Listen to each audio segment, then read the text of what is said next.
नमस्कार। न्यूज़ 24 उत्तर प्रदेश उत्तराखंड में आप सभी का स्वागत है। आपके साथ मैं हूं मानस श्रीवास्तव। आज हम बात करने जा रहे हैं बीएड अभ्यर्थियों की। वो बीएड अभ्यर्थी जो सुप्रीम कोर्ट के आदेश के बाद प्राइमरी टीचर्स की जो भर्तियां होती है उसके लिए एक तरीके से अयोग्य करार दे दिए गए हैं। कल राजधानी लखनऊ में, उत्तर प्रदेश की राजधानी लखनऊ में कल बीएड अभ्यर्थियों ने हंगामा किया, धरना प्रदर्शन किया, क्योंकि उनका साफ तौर पर कहना था कि वो एक ऐसे कोर्स को पास करके आए हैं जो सरकार द्वारा मान्यता प्राप्त था। और उस वक्त ये कहा गया था कि नियमावली के अनुसार कि बीएड अभ्यर्थी भी प्राइमरी टीचर्स बन सकते हैं। तो ऐसे में सरकार की जिम्मेदारी बनती है कि वो उनको इस मामले में उनका जो भविष्य अंधकारमय हो रहा है उसके लिए कोई उपाय करे। इसको लेकर के एक प्रदर्शन हुआ। हालांकि जो सीटेट यानी सीटीईटी की जो परीक्षा होनी थी जिसके जरिए प्राइमरी टीचर्स की नियुक्ति होती है, उसको लेकर के जो एडमिट कार्ड होता है वो फिलहाल सरकार ने जारी कर दिया है। इसके बाद छात्रों ने अपने धरने को फिलहाल 20 तारीख तक स्थगित कर दिया है। लेकिन क्या एडमिट कार्ड जारी हो जाने के बाद बीएड अभ्यर्थियों की समस्याओं का समाधान हो गया? क्या अगर वो सीटीईटी की परीक्षा को क्वालिफाई कर लेते हैं तो सुप्रीम कोर्ट का जो ऑर्डर है क्या वो उनकी राह में रोड़ा नहीं बनेगा? सरकार किस तरीके के उपाय कर सकती है, क्या राहत दे सकती है? आज इसी मुद्दे पर हम चर्चा करने के लिए आज स्टूडियो में हमारे साथ तमाम खास मेहमान मौजूद हैं जो हमारे साथ अलग अलग जगहों से जुड़ने जा रहे हैं। समाजवादी पार्टी के प्रवक्ता दीपक रंजन जी फिलहाल हमारे साथ जुड़ चुके हैं और बीएड संघ के अध्यक्ष राहुल द्विवेदी जी भी इस चर्चा में हमारे साथ शामिल हो रहे हैं। बीटीसी संघ के संतोष जी भी हमारे साथ इस चर्चा में शामिल हो रहे हैं। हमारी कोशिश थी कि भारतीय जनता पार्टी की तरफ से भी कोई प्रवक्ता इस चर्चा में शामिल हो, लेकिन आज उन्होंने इस बहस से दूरी बना के रखी। संभवतः कि शायद वो अभी जवाब देने की स्थिति में ना हो, इसलिए वो इस चर्चा में हमारे साथ शामिल नहीं हो रहे हैं। हमारी कोशिश थी कि उनको हम शामिल कर लें और कुछ और विशेषज्ञों को भी हम जोड़ने की कोशिश करेंगे जो ये बता सके कि आखिर जो बीएड के अभ्यर्थी है उनका क्या कसूर है, उनको क्या राहत मिल सकती है। तो पहले सबसे पहले हम चलते हैं दीपक रंजन जी के पास। दीपक जी, एक बड़ी समस्या ये खड़ी हो गई है जो लाखों बीएड अभ्यर्थी आखिर उनका भविष्य अंधकार में हो गया। हालांकि सरकार ने राहत देते हुए फिलहाल फौरी तौर पर जो सीटीईटी की परीक्षा होनी है उसके लिए एडमिट कार्ड जारी कर दिया है, लेकिन क्या ये समस्या का स्थायी समाधान है? देखिए मानस जी, कल का जो मंजर हम पूरे हिंदुस्तान वासियों ने, उत्तर प्रदेश वासियों ने देखा, हम लोग ने भी देखा किस तरीके से हमारी बहन बेटियां वहां पे आंसू बहा रही थी, हमारे भाई वहां पर किस तरीके से रो रहे थे, बिलख रहे थे और कोई उनकी सुनने वाला नहीं था। किसी ने उनका आंसू पोंछने का काम नहीं किया। एक ये जरूर है कि राज्य की सरकार ने एक उनको झुंझुना पकड़ाने का काम किया। देखिए पीआरटी में अगर उनके साथ पहले उनको आश्वासन दिया गया था कि प्राइमरी टीचर्स में भी आप जो है 1 से 5 तक की क्लासेस आप ले सकते हैं, आपका उसमें समायोजन होगा बीएड करने के बाद। उसमें भी हमारे बीएड के अभ्यर्थी जितने थे वो लोग तैयार हो गए थे और सरकारी मान्यता प्राप्त विद्यालयों से लोगों ने बीएड किया। उसके बाद इनको सड़क पे ला करके खड़ा करने का काम किया है इस सरकार ने। देखिए बहुत सी बहनों की, बेटियों की शादियां टूट गई। अच्छा, जिनकी नहीं टूटी उनकी टूटने के कगार पे हैं। बहुत से लोगों ने, बच्चों ने इसलिए अपनी शादी भी रोक रखी थी कि अपने माता पिता से ये अनुरोध किया था कि हमारा बीएड में सिलेक्शन हो जाएगा, हम सरकारी टीचर हो जाएंगे, उसके बाद जाहिर सी बात है कि हमारी अच्छी शादी होगी, हमारी अच्छी शादी तय हो जाएगी। लेकिन ये सरकार जिस तरीके से जो है ये सरकार लोगों के भविष्य के साथ खेल रही है। और हमारे राष्ट्रीय अध्यक्ष अखिलेश यादव जी बिल्कुल सही कहते हैं कि बेरोजगार नौजवानों के साथ साथ बेरोजगार माताएं और बेरोजगार पिता भी हो गए, क्योंकि एक उम्र पे आकर के शादी करना जरूरी हो जाता है। अगर हमको अपना आगे का वंश चलाना है तो निश्चित रूप से माँ बाप जो है अपने बच्चों की शादी करते हैं, लेकिन नौकरी उनको नहीं मिलती, उसके बाद वो बाप बदल जाते हैं, तो नौकरी से बेचारे उस टाइम भी वंचित रहते हैं। और सरकार ने अपना पक्ष जो है एनसीटी में नहीं रखा। अगर ये राष्ट्रीय शिक्षा परिषद में अगर इस बात को रखते हैं ये लोग, तो अभी भी जो है ये लोग अब देखिए सीटेट में तो इन्होंने कह दिया कि आप जो है एलिजिबिलिटी टेस्ट के आधार पर जो है, तो ये तो एक तरह से इनका धरना समाप्त करने के लिए। अच्छा, मैं बधाई देना चाहूंगा और आवाज जताना चाहूंगा कि कितने सुलझे, कितने अच्छे हैं ये लोग। आज उनकी जो पीड़ा है, आज उनका जो दर्द है, वो हम कह करके डिबेट के माध्यम से उनको आश्वासन तो दे सकते हैं। लेकिन आज की तारीख में मैं समझता हूँ करीब 15 से 20 लाख बच्चियां ऐसी हैं कि जो इससे वंचित हो गए, सरकारी नौकरी पाते पाते जो रहेगी। आज उनके ऊपर जो दुख का पहाड़ टूटा होगा मानस जी, वो हम अब उसको उसकी कल्पना भी नहीं कर सकते। और आज आप जैसा कि आपने कहा, मैं समझता था, बल्कि मैं चाहता भी था कि सरकार इस टाइम भारतीय जनता पार्टी की है, भारतीय जनता पार्टी का भी कोई प्रवक्ता आता, अगर यहाँ से कुछ आश्वासन देने का काम करता। वो लोग आखिर क्यों पीछे हट रहे हैं, क्यों नहीं आके आए वो इस डिबेट में? तो निश्चित रूप से जो 15-20 लाख बच्चे हैं, जो अभ्यर्थी हैं बीएड पास जो किए हुए हैं, उनको कुछ ठोस मजबूत कुछ बातें उनको आती भारतीय जनता पार्टी की तरफ से, लेकिन वो शायद नहीं आए इसमें। अब क्यों नहीं आए ये वही बता सकते हैं। लेकिन मैं समझता हूं कि राज्य सरकार को निश्चित इन बच्चों के भविष्य के साथ खिलवाड़ नहीं करना चाहिए, क्योंकि इनके बच्चों बीएड पास अभ्यर्थियों के सामने इस टाइम पूरी तरीके से अंधकारमय है, वो अंधकार छाया हुआ है, वो किस तरफ जाए किस तरफ ना जाए। उन लोगों ने बीएड करने के बावजूद भी वो लोग पीआरटी में तक वो लोग जो है नौकरी पाने के लिए वो लोग तैयार थे और तत्पर थे कि किसी तरीके से राज्य सरकार। जी बीएड संघ के अध्यक्ष राहुल द्विवेदी जी जुड़े हुए। राहुल जी, सरकार ने फिलहाल सीटीईटी में आपको एडमिट कार्ड जारी कर दिया, क्या ये इस समस्या का स्थायी समाधान है, या लगता है कि सरकार को कुछ नया कानून बना करके आप लोगों को फिर से जो प्राइमरी टीचर्स हैं उनके लिए आपको एलिजिबल करने की जरूरत है? रास्ता क्या है इसका? मानस जी, देखिए कि सरकार का रवैया अगर साफ होता, सरकार की मंशा अगर सही होती, तो बार बार जो है सुप्रीम कोर्ट के द्वारा और सरकार के द्वारा बीएड को अंदर लाना, बीएड को बाहर करना, ये हम बेरोजगारों के लिए एक ठगी सा है।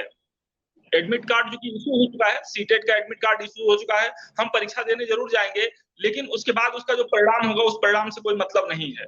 बीएड वाले हमेशा से ठगे जा रहे हैं, 2011 मायावती सरकार से लेकर के, और आज भाजपा की सरकार एक बार अपना पूर्ण कार्यकाल पूरा कर चुकी है। दूसरे कार्यकाल में आने के बाद भी बीएड वालों को आज तक जो है फूटी कौड़ी तक नहीं मिला। सरकार से बहुत सारी उम्मीदें थी, सुप्रीम कोर्ट का जजमेंट आया 2017 में जजमेंट आने के बाद शिक्षा मित्रों को जो है 2 बार मौके दिए गए, एक बार उसमें बीएड वालों को अनुमति दी गई, दोबारा फिर अब जो है एनसीटीसी के द्वारा गाइडलाइंस जारी कर दिया गया कि फिर इनको बाहर कर दिया गया। तो बीएड वालों का आना जाना लगा रहता है। इनका जो है सरकार से लगभग जो है उम्मीद नहीं के बराबर है कि क्या ये बीएड वालों को कुछ आगे रास्ता दिखाएंगे। जो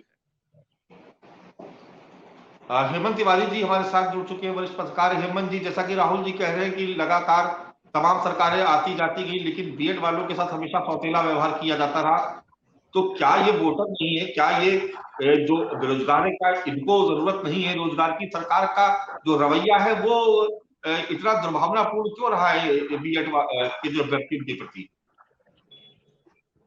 मुझे लगता है कि इन लोगों के साथ कुछ भाग्य भी साथ नहीं दे रहा है।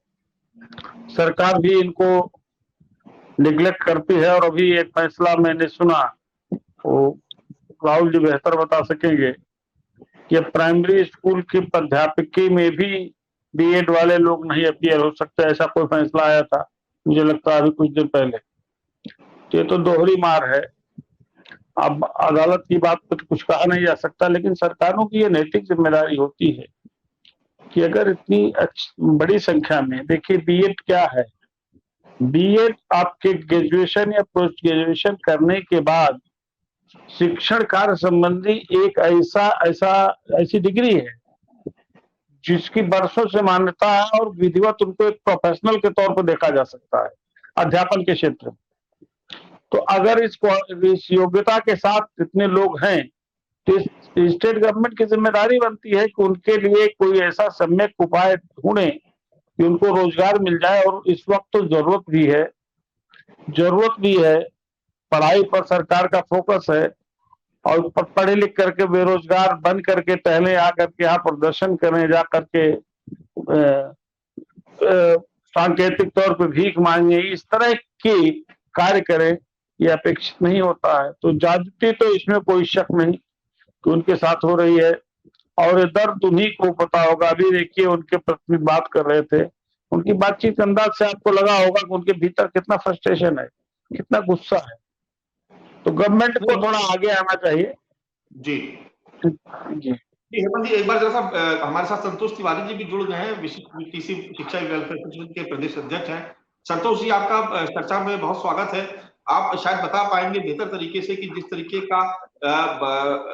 तरीके से बीएड अभ्यर्थियों को बाहर कर दिया गया, तो क्या सरकार की जो नियमावली है वही तो उसी के तहत ही बीएड के जो अभ्यर्थी थे उन्होंने कोर्स में एडमिशन लिया, उस पर पैसा खर्च किया, अपना समय लगाया, अपनी एनर्जी लगाई, और अब उनको ये कहा जा रहा है कि आप इसमें शामिल नहीं हो सकते।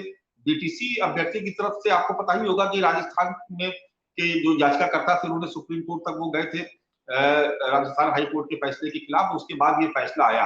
तो निश्चित तौर पर फैसला भले ही कोर्ट का, लेकिन आपको लगता है कि इन सरकारी नीतियों में कुछ खामी रहेगी? आप ज्यादा बेहतर बता पाएंगे संतोष जी। संतोष जी, आप म्यूट पे है, अपना माइक अनम्यूट कर दीजिए। मामला ये है कि अभी हमें संज्ञान में आया है जो राजस्थान के प्रकरण में ऐसा निर्णय आया है।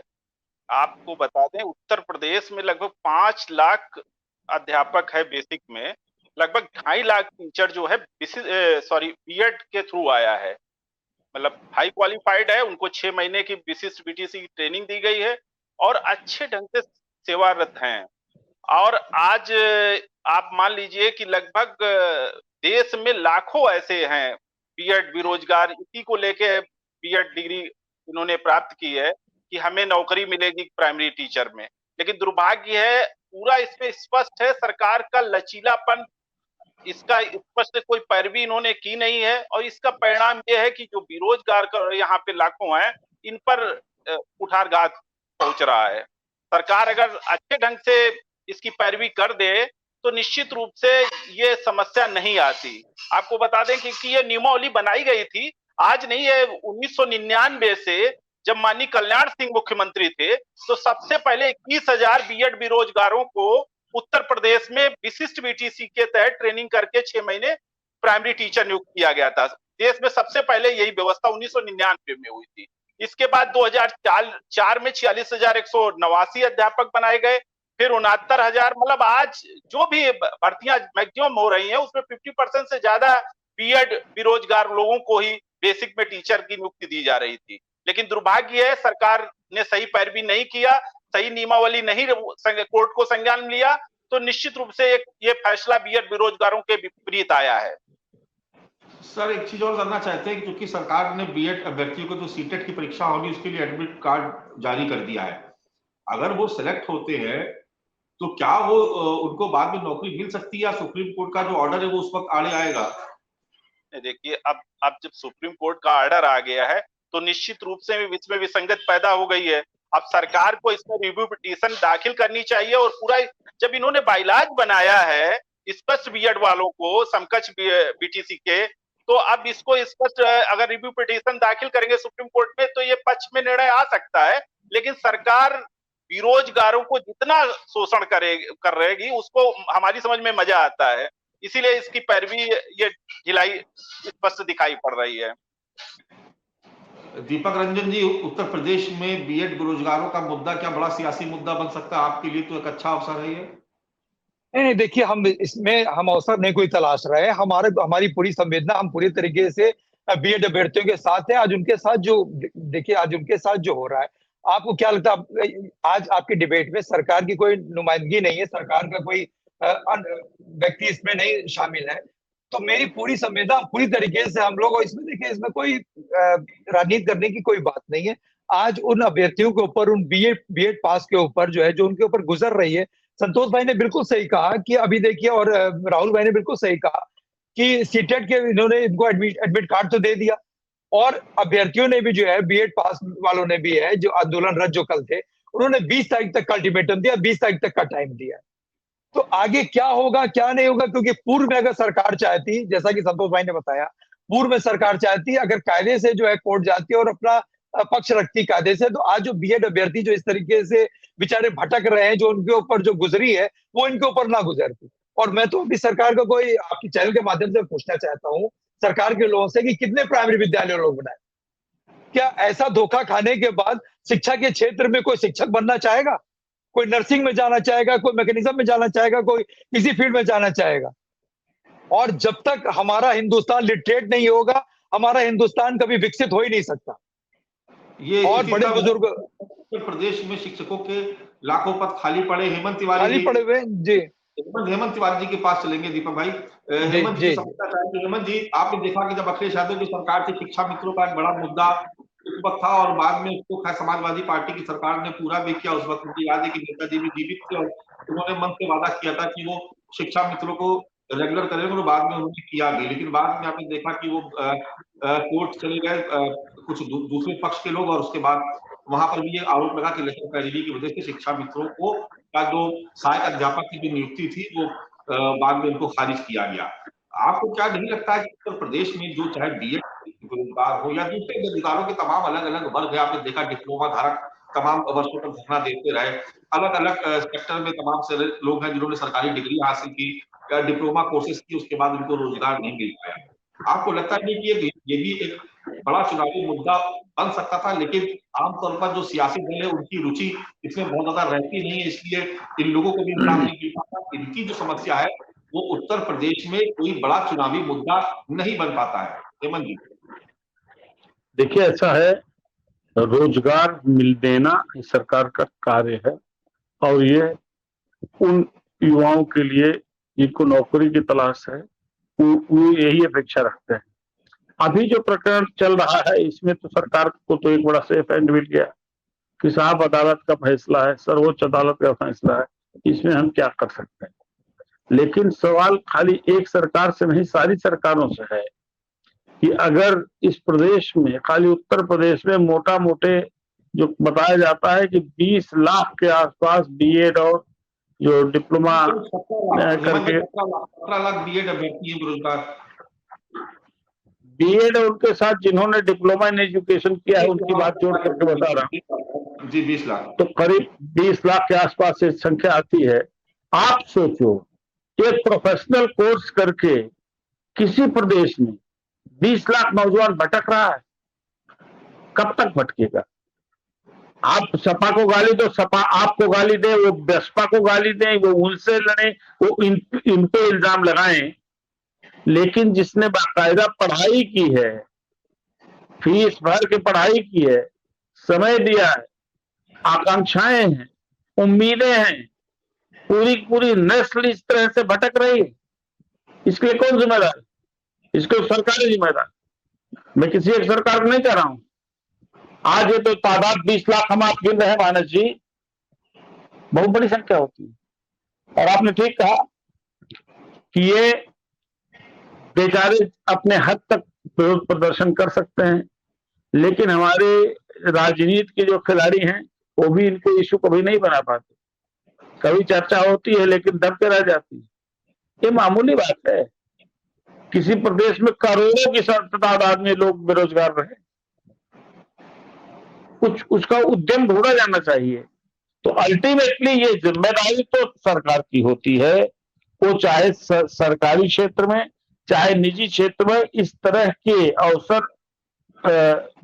खोजे, इस तरह के अवसर तैयार करवाए, इस तरह की पॉलिसीज रखे। भाई अगर आप बीएड की पढ़ाई के लिए आप अनुमति देते हैं किसी संस्थान को, किसी कॉलेज को कि हम आपको बीएड की पढ़ाई के संचालन के लिए अधिकृत करते हैं, बाकायदा उसकी पूरी फॉर्मेलिटी होती है, तो आपको जरूर उसी वक्त ये हिसाब लगाना चाहिए कि अगर 1000, 2000, 3000 बच्चे निकल रहे हैं, 5000 बच्चे निकल रहे हैं एक टर्म में, तो कितने लोग हो गए होंगे, कहाँ जाएंगे, क्या करेंगे? और हेमंत भाई ये स्थिति तब होती है जब हर पार्टी को यूथ का वोट चाहिए। सरकार जो आज इस चर्चा में भारतीय जनता पार्टी शामिल नहीं है, वो भी दावा करती है कि सबसे ज्यादा यूथ तो उसके पास, इसी वजह से सरकार बनती है। एक बार हेमंत भाई राहुल द्विवेदी जी के पास फिर से चलते हैं। राहुल द्विवेदी जी, आपको एडमिट कार्ड तो जारी हो गया, लेकिन क्या आपको लगता है कि नौकरी भी मिल पाएगी और इसका समाधान क्या हो सकता है, और आगे आप लोग क्या करने वाले 20 तारीख के बाद?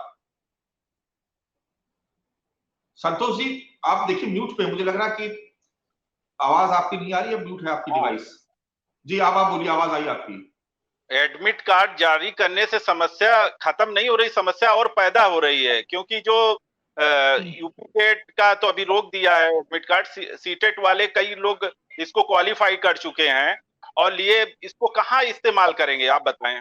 स्थिति ये है कि बीएड जो टीजीटी की भर्तियां हैं 4-5 साल में देखा जाए सैकड़ों की संख्या में निकली है, लेकिन बीएड लोग क्वालिफाई लगभग लाखों की संख्या में हो गए हैं।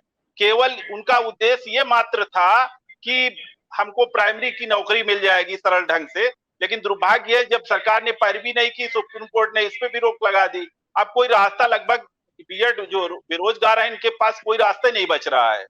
अब हम ये कहना चाह रहे हैं कि सरकार से अगर ये प्रक्रिया ही गलत थी तो उत्तर प्रदेश में 2.5 लाख बीएड वाले जो टीचर हैं वो भी अवैध हैं क्या?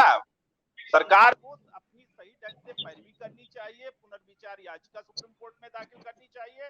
निश्चित रूप से हमें विश्वास है बेरोजगारों के पक्ष में ये निर्णय आएगा। राहुल जी, आप मुझे सुन पा रहे हैं? राहुल द्विवेदी जी, राहुल जी, एडमिट कार्ड आपको मिल गया, 20 तारीख तक आपने धरना भी स्थगित कर दिया अपना। 20 तारीख के बाद का क्या कार्यक्रम है? कैसे आप लोग वापस जिस तरीके से आप लोग को इस पूरे सिस्टम से बाहर किया गया, आपकी एलिजिबिलिटी को खत्म किया गया, तो अब इसके बाद क्या रास्ता हो सकता है और 20 तारीख के बाद कार्यक्रम क्या है आपका? देखिए, धरना करने भर से सरकार के कान के ऊपर जू नहीं रेंगने वाली है। क्यों?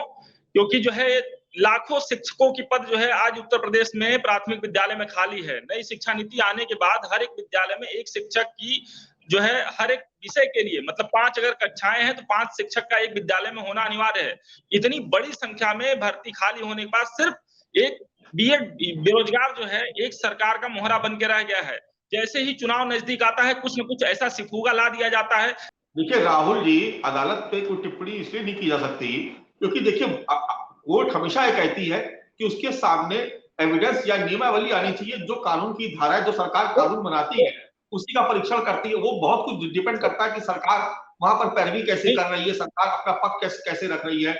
और फिर ये तो मामला सुप्रीम कोर्ट के ऑनरेबल कोर्ट के बारे में कोई टिप्पणी नहीं की जानी चाहिए, बिल्कुल खारिज करता हूं मैं। लेकिन मैं इतना जरूर कहूंगा राहुल जी, ये तो सरकार के पाले में गेंद है। सरकार चाहे तो नई नियमावली बना सकती है। अभी आपने देखा कि दिल्ली में जो अध्यादेश था उसके खिलाफ सरकार ने एक नया बिल लेके सर्विस बिल लेकर के आई ना वहां पर। तो सरकार की इच्छा शक्ति पर निर्भर करता है। इसमें कोर्ट क्या कर सकता है? कोर्ट के सामने जो एविडेंस होगा वो तो न्याय के तराजू पे, कानून के तराजू पे ही चीजों को तौलता और परखता है। जो उसके सामने एविडेंस आते हैं, जो नियमावली आती है, जो कानून कहता है, उसके हिसाब से वो लोग फैसला करते हैं। तो ये तो बीटीसी संघ ने भी कहती वहां पर कि बीएड वालों को इससे बाहर किया जाए। माननीय न्यायालय के ऊपर हमारी टिप्पणी नहीं है, लेकिन एक कटाक्ष है जो है सरकार को। सरकार जो है कम से कम हमारी अच्छी पैरवी अगर करती, मजबूत अपना स्टैंड अगर वहां पेश करती तो ऐसी नौबत नहीं आती। लेकिन सरकार की मंशा ही नहीं है बीएड वालों को नौकरी देने। 2017 से लेकर के जब तक सुप्रीम कोर्ट का एक आदेश आया कि अब बीएड वालों और बीटीसी वालों को, मतलब प्राइमरी में बीएड वालों को भी रखा जाए, तो एक बार बाहर एक बार अंदर, बाकी कोई मंशा नहीं है। एक सिर्फ काम रह गया है बेरोजगारों को शोषित करना, चुनाव में इनका ध्यान डाइवर्ट कर देना कि अब आप नौकरी ना मांगे, जाइए उधर नया उलझिए कि अब आप तो भर्ती से ही बाहर हैं। जब तक आप भर्ती से बाहर रहेंगे, गेहूं चावल बांट करके सरकार अपनी सरकार फिर बना ले जाएगी और हम फिर ठगा हुआ महसूस करेंगे। तो हमें तो उम्मीद कम ही लगता है कि हम बीएड वालों के साथ जो है सरकार जो है न्याय संगत है जो है।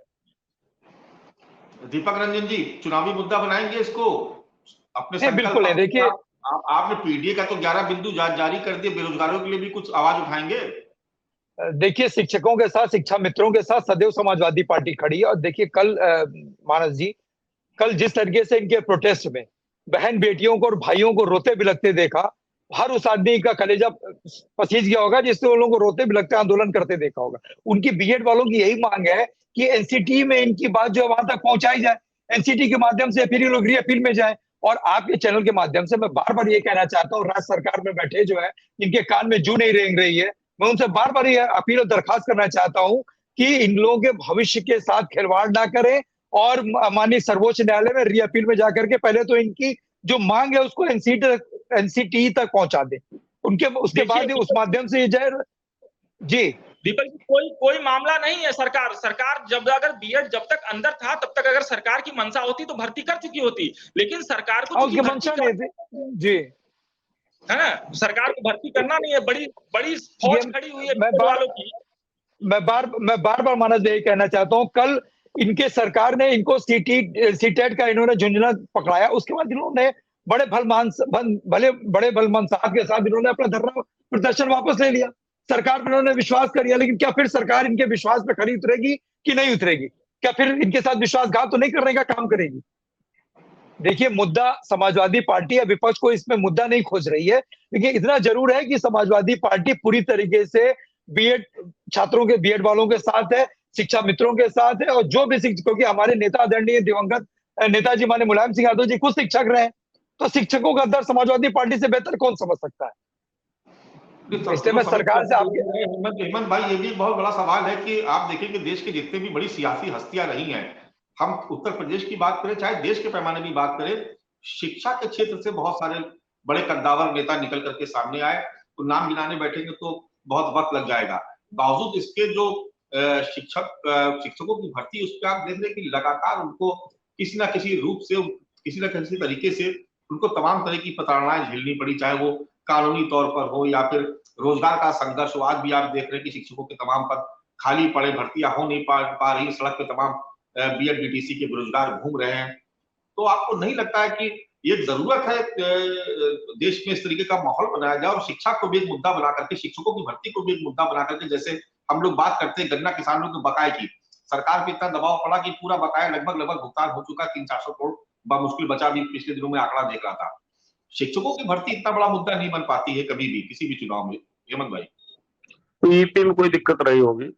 मेरा कहना है कि ये इतना जरूरी विषय है, जितना हमारी सेहत के लिए चिंता जरूरी है, जितना हमारे भोजन की चिंता जरूरी है, उससे ज्यादा जरूरी अच्छी शिक्षा की चिंता की है।